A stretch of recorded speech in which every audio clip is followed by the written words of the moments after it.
அண்ணா பல்கலைக்கழகத்தில் பாதுகாப்பை பலப்படுத்த நிபுணர்கள் குழு அமைப்பு. கிண்டி பொறியியல் கல்லூரி முதல்வர் தலைமையில் 5 பேர் கொண்ட குழு அமைத்து உத்தரவு.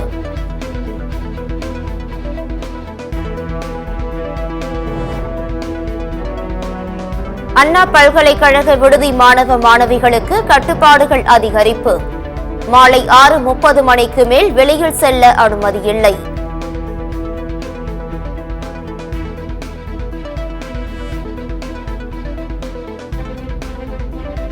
பாலியல் வன்கொடுமை செய்ததால் கைது செய்யப்பட்டுள்ள ஞானசேகரன் குறித்து திடுக்கிடும் தகவல். மற்றொரு மாணவிக்கும் கடந்த 21ஆம் தேதி ஞானசேகரன் பாலியல் தொல்லை கொடுத்தது அம்பலம்.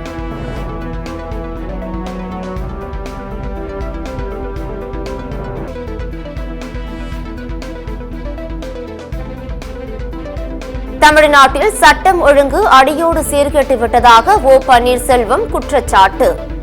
அண்ணா பல்கலைக்கழக வளாகத்திலேயே பாலியல் வன்கொடுமை செய்யப்பட்ட சம்பவம் குறித்து விமர்சனம்.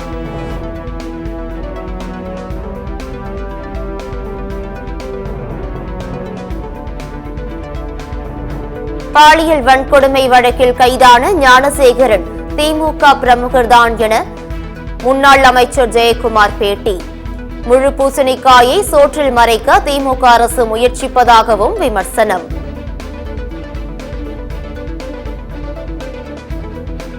பொங்கல் பண்டிகைக்கான இலவச வேட்டி சேலைகளை ஜனவரி 10ஆம் தேதிக்குள் ரேஷன் கடைகளுக்கு அனுப்ப உத்தரவு. 1.77 கோடி ரூபாய் வேட்டி சேலைகள் வழங்கப்படுவதாக தமிழக அரசு தகவல். ஸ்ரீவைகுண்டம் அரசு மருத்துவமனையை தரம் உயர்த்தி நல்லக்கண்ணு பெயர் சூட்டப்படும். நல்லக்கண்ணு 100வது பிறந்த நாளை முன்னிட்டு முதலமைச்சர் மு க ஸ்டாலின் அறிவிப்பு.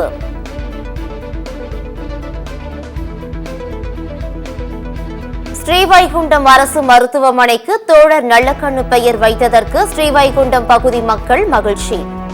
அரசு மருத்துவமனை தரம் உயர்த்தப்படும் என அறிவித்துள்ளதற்கும் நன்றி தெரிவிப்பு. திமுகவை ஆட்சியிலிருந்து அகற்றும் வரை நாளை முதல் காலணி அணிய மாட்டேன்.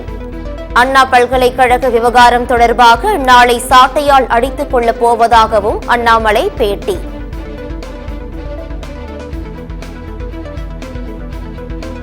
அண்ணாமலை தன்னைத்தானே சாட்டையால் அடித்துக் கொள்ளும் போராட்டம் தேவையற்றது. லண்டன் சென்றுவிட்டு வந்த பிறகு அண்ணாமலைக்கு என்ன ஆனது என தெரியவில்லை என்றும் திருமாவளவன் பேட்டி. விருதுநகரில் மதுபோதையில் பெண் போலீசுக்கு பாலியல் தொல்லை கொடுத்த புகார்.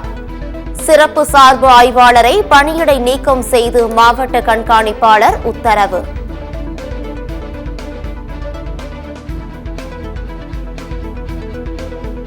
கோவையில் நடுரோட்டில் பேருந்துகளை நிறுத்திவிட்டு மோதிக்கொண்ட தனியார் பேருந்து ஓட்டுநர்கள்.